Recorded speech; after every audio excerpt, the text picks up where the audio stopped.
Hi y'all, I'm Chase, and this is the crappy hill I have to go up. It's butt puckering, and also my 2017 Road King with a Milwaukee-Eight 107, affectionately known as Alice. Oh boy, is that well, that's getting rough. Oh great. I gave the guy plenty of time, but man, he's going about a half a mile an hour, and I do not like to go that slow on a gravel road on this bike. It starts turning into a kind of a terrifying little time. So I'm just gonna shut the bike down, or throw it in neutral, and hopefully he'll get the hell out of my way. While we're sitting here, I guess we can start. Today's video is going to be about picking the right bike. Do you need a super sport? Or maybe you want a scrambler or an adventure bike. You know, those are kind of somewhat close to the same category. Or maybe you want, you know, a classic, a cruiser, or a naked, or a retro naked. There's so many different choices.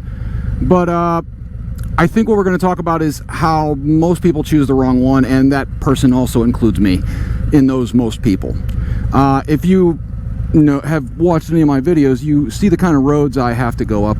There's a good view of it, and I've got some pretty gnarly steep hills with gravel on them.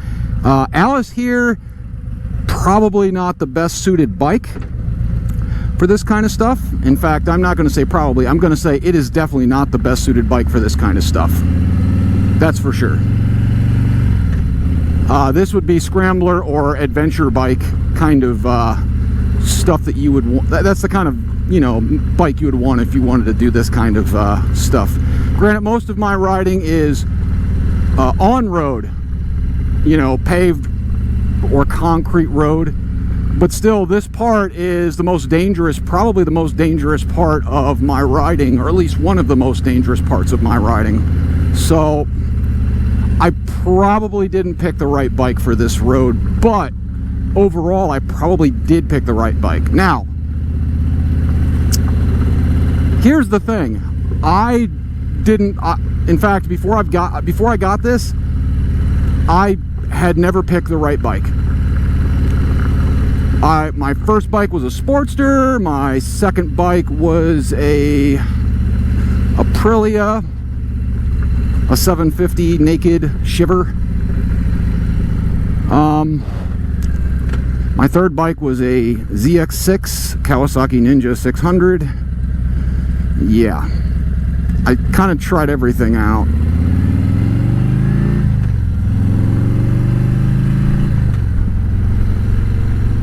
But that's the thing. If you don't know what you're looking for, what your main purpose of the bike is going to be, you're going to go all over the place. And here's the thing. I can admit that I was stupid. I didn't know what I wanted. I started out with a Sportster because it was, well, it was a little on the cheaper end, and the parts were plentiful. Everybody I knew had Harleys, but after riding it, it was an 883. It was slow. So I went with the Aprilia Shiver, which was great, but I didn't like I liked how it handled. It didn't do good on trips. You get beat up by the wind. I mean, it's not even like a cruiser. You're sitting on top of the bike and the wind is just beating you in the chest, and you are so tired after a ride. I mean, even a 70, 80, 90 mile ride, I was so tired. Now granted, some of that had to do with my health, but still, it wasn't the bike for me, especially where I live. I mean, I live in the boonies. The closest like grocery store is somewhere between about a half hour, but it's about a half hour ride away. So there's that. After that, I got rid of my bikes. I was hurt too bad in an accident, so I got rid of my bikes, and I never thought I'd be able to ride again. But I started working on myself. I lost a ton of weight. I went from 245. I am now always hovering between 156 and 157.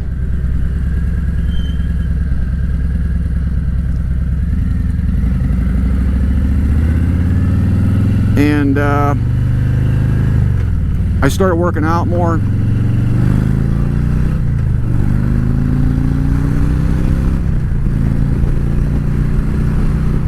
Ooh, big girl moves when she wants to.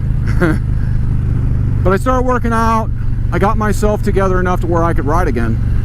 So at that point in time, my brother was selling a 1200 Sportster. And I thought, well, you know, I did like that little Sportster, but I didn't like how much power it had, so I decided I'd try that out. Well, it was close. It was close to what I wanted. But no wind protection, and how buzzy it was. I mean, you had to rev the thing up to, you know, you're running at like 3,700 RPM and it just sounds like the bike's screaming. It only has 5 gears.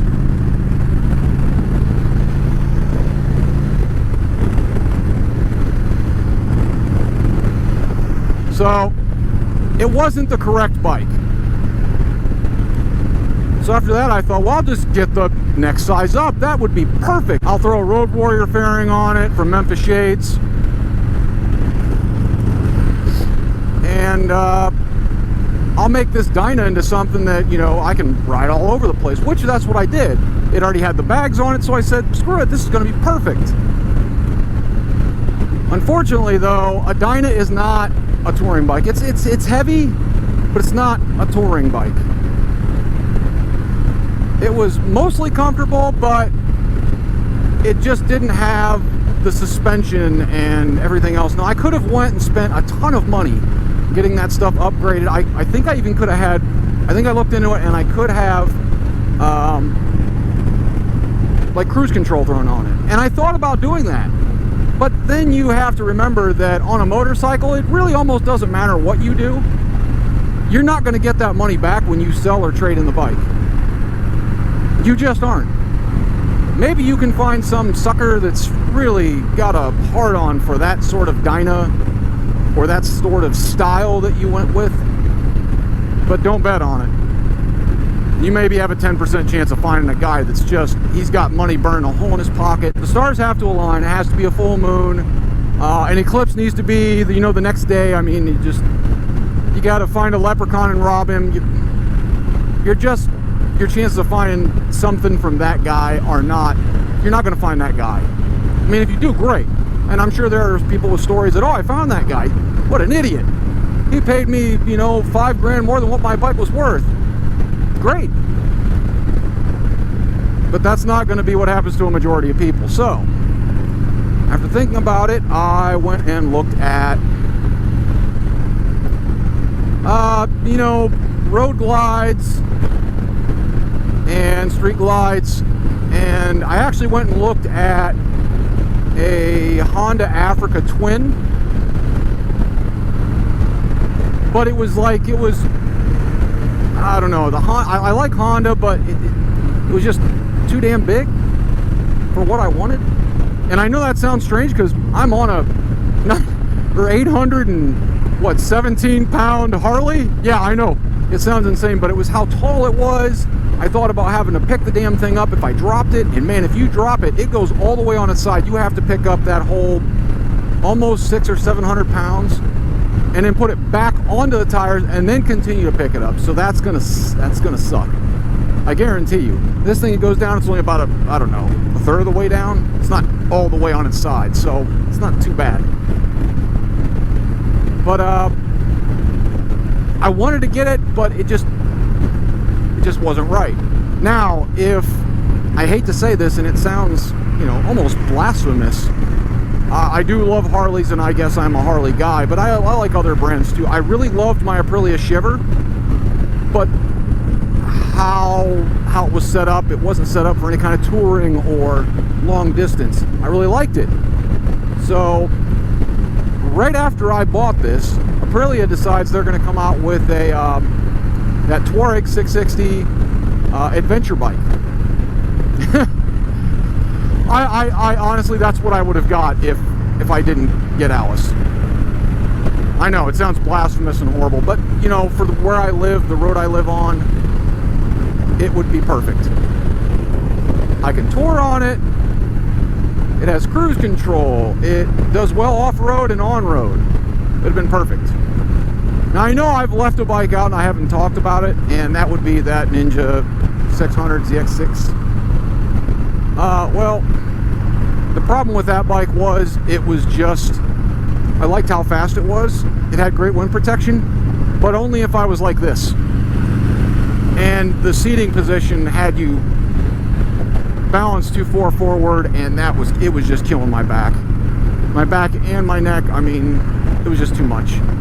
So it wasn't for me. I didn't have it for very long, maybe a couple of months. So it sucked. I mean, it was great. It was fast, it was fun, but, and I know I probably could have put some different bars on it or something like that, but maybe a different windshield. But again, you're trying to turn something, you know, you're trying to turn a sport bike into a touring bike. And that's the other kind of bike. There's sport touring. Now, they have all kinds of sport tourers still. There's an NT 1100. It's the same thing as Africa Twin, only more on-road tour, sport touring kind of bike. They have all kinds of bikes for that stuff. That new GT 1000 from Suzuki.